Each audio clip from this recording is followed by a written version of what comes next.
এক পর্যায়ে টুনি ভীষণ নেশাগ্রস্ত হয়ে যায়। বাপ দাদার ভিটে বাড়ি বিক্রি করে টুনি নেশা করতে থাকে। নেশার টাকা জোগাড় করতে না পেরে সর্বশেষ টুনি আসে বুড়ির ধান চুরি করতে। বুড়ির ধানগুলো প্রতিদিন এখান থেকে চুরি করে টুনি নেশা করে। একদিন বুড়ি এসে দেখে তার ধান খেতে ধান নেই, ধান কেটে নিয়ে যাচ্ছে সেই দুষ্ট টুনি।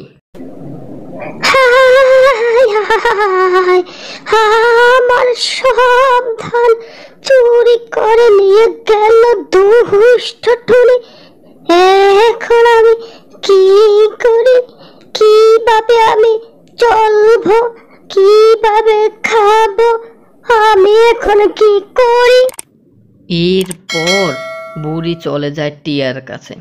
টিয়ার কাছে গিয়ে সব ঘটনা খুলে বলে এবং এর সুষ্ঠু বিচার চায়। টিয়াও বুড়িকে বলল যে এর সুষ্ঠু একটা বিচার করবে। এরপর টিয়া এসে টুনিকে গ্রেপ্তার করে।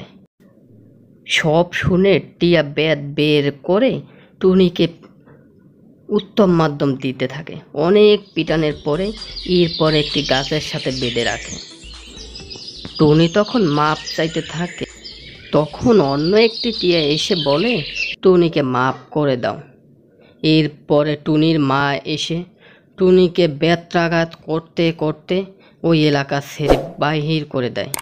বন্ধুরা, ভিডিওটি যদি ভালো লেগে থাকে তবে চ্যানেলটি অবশ্যই সাবস্ক্রাইব করে দেবা।